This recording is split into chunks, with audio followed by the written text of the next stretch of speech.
Welcome to the Oiler wrap-up as the Oilers improved to 2-0 on the season with a 42-30 win over Wayne State. Coach Kory Allen joins us, and maybe a little more special getting to 2-0, Coach, with both games being on the road. Yeah, I think I told our team in the locker room after the game that, to take a long trip like we did last week takes its toll on you, and to go out and win over a very good GOVC opponent, turn right around and go on the road again this week and beat a GLIAC school. I don't think that's any small task.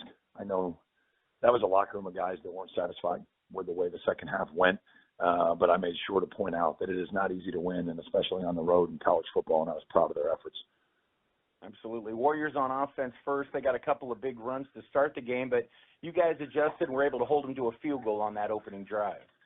Yeah, I thought that was big. They were doing some things in the quarterback run game and adding a gap that made it challenging early on. I thought that our defensive staff adjusted well, and then we were able to bottle them up for a while. And then later in the game, he got loose again. But yes, good job, especially early on. Offense comes out, goes right down the field. Matt Reevy, an assortment of receivers, and you take a 7-3 lead, and had to feel good about how efficient that opening drive was. Yeah, I mean, it's back-to-back weeks that we've taken the opening drive on offense down the field and scored, and I think that's huge. I think it sets a tone for the game, and as we found out, that tone needs to continue, but an outstanding start. Matt Reevy looked sharp through most of the game. 26 of 35, 281 yards, 3 touchdown passes. Got to think he's going to be in the conversation of Player of the Week. And then, again, as I said before, used a lot of different receivers. Yeah, I think we're having the same conversation about 7 days later that based on the concept call and the coverage, he's going to put the ball where it needs to go, and I thought he did a really good job of that. Everybody, of course, as we mentioned last week, hey, do I have a favorite target? Well, maybe, but the ball's going to go where it needs to, and credit to our guys for making plays. With that, you have to talk about your O-line, especially in pass protect. Wayne State couldn't hardly get a hand on Reevy through most of this game. I was really proud of the way they protected, and I have to add the backs in there and then the fullbacks in our play action game. The first touchdown that we threw to DeLon Hurt, they pressured us in a play action pass pro, and Jaden Farmer came off the edge and picked up a blitz, but I thought our guys played square and did some really, really good things in pass protection. Throughout most of this game, certainly the first half and at times in the second half, your defense really, as you said before, played well. Sam Wyrow, a couple of tackles for loss, highlighting, I thought, a really strong day by your linebackers across the board. Yeah, I mean, Sammy's been doing that for the city of Findlay for a long time, right? I mean, he's a football player, plain and simple. He's tough as nails, and he's not only voted a captain, but he's a leader on the field for us, and just plays his heart out. I mean, and that's the kind of guy you want to coach. Little trouble getting the running game going early, but you stayed patient with it, and some credit goes to the Warriors with that as well, but started to find some traction with Micaiah Matthews in there. Yeah, I think we're fortunate that we have some quality backs, and Jaden dinged up a little bit in week 1, and it was haunting him a little bit early here, so it came to a point where we needed to get Micaiah in there, and then Amari Felder got some touches as well, and next thing you know, Micaiah was running behind his pads, known a little bit more as a speed guy.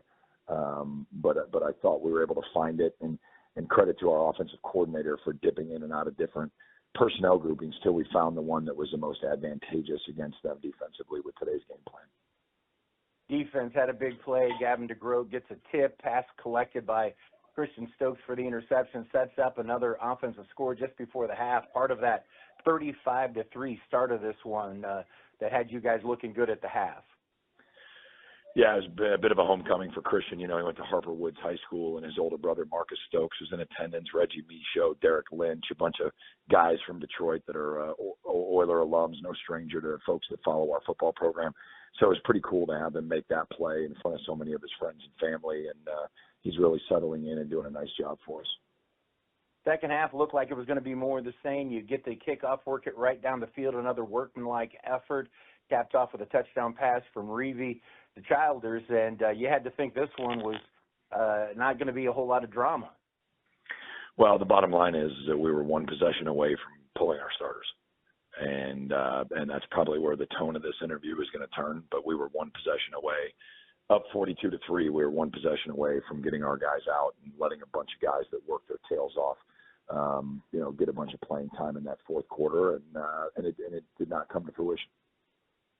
You and I have talked about this before you, Rob Keys and I used to talk all the time. Sometimes there's this one little play that something quirky happens, and it can change the tone of a football game. And that quirky hop on the kickoff by the Warriors, they sort of ended up working like, I think, an unintentional onside kick, and then that kind of really sparked them and got them going.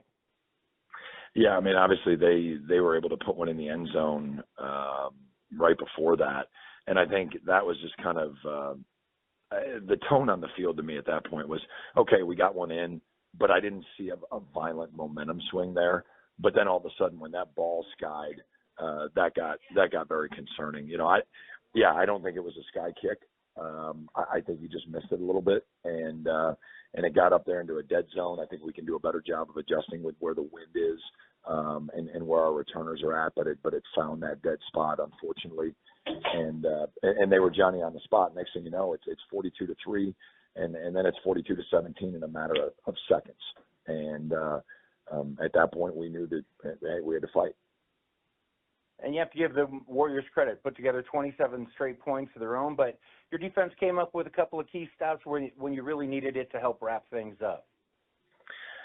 Yeah, I thought they continued to strain, and again, it's the same conversation there in the fourth quarter that was the third quarter for us last year, which was, or last week, excuse me, that we kept them on the field too much, and I think that credit, the credit goes to everyone when we're successful, and it goes to everyone when we're not, and we need to do a better job of being balanced because we had that balance in the first half.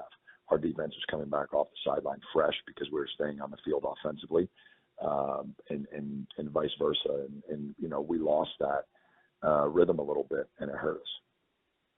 End of the day, though, you guys did what you needed to do to get the win and get you to 2-0, and you got to feel pretty good getting ready to come back home next week. Yeah, I think that, again, I messaged the team, and I think I wanted to jump to the end of the interview right there on the first question. And the message to the team was, we talk about it all the time, 50% of the teams in college football take the field to win and 50% lose every Saturday. It's hard to be on the right side of the ledger. And, I think that, we're trying to rage against that common nomenclature where somebody goes, we won, but it feels like a loss. That's not true. That's not true. Because everybody knows what a loss feels like, and it feels terrible. All right. We didn't lose a football game today. We won one. And we went on the road and won one. And for that, we're certainly proud of the efforts that we put in, and we know there's a lot of things to clean up, and we will do so. I agree with you there, Coach. All right, Coach, appreciate your time. Look forward to home next week against Lake Erie. Go Oilers. Thanks, Tim. Go Oilers.